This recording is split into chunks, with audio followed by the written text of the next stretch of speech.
मनबर रसूल बनने से पहले नबी करीम खुश्क खजूर के तने से टेक लगाकर खुतबा अरशाद फरमाया करते थे। जब पुख्ता मंबरी रसूल तैयार हो गया और नबी करीम मंबर पर तशरीफ फरमा हुए तो खुश्क खजूर के तने से यह सदमा जुदाई बर्दाश्त न हुआ। उसने इस तरह रोना शुरू किया जिस तरह छोटा बच्चा माँ की जुदाई से रोते हुए सस्कियां लेता है।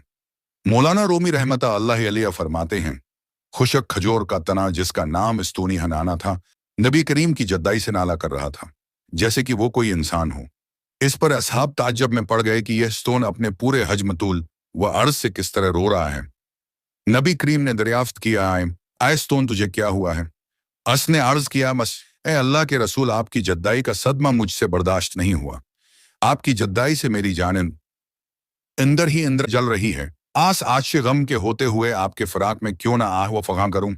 आप पहले मुझसे टेक लगाते थे, अब मुझसे अलग हो गए हैं और मेरी जगह दूसरा मिंबर पसंद फरमा लिया है।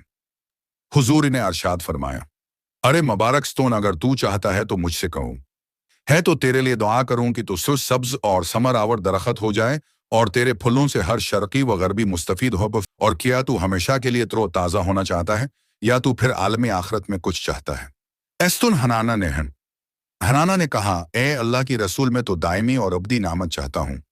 मौलाना रूम रहमता अल्लाह अलैह फरमाते हैं, ए गाफिल, तुम्हें इस लकड़ी से सबक लेना चाहिए कि तुम इंसान होकर दुनियाए फानी पर गर्वेदा और आखिरत से रू गर्दा हो रहे हो, जबकि स्तून हनाना नामती दायमी को नामती फानी पर तरजीह दे रहा है।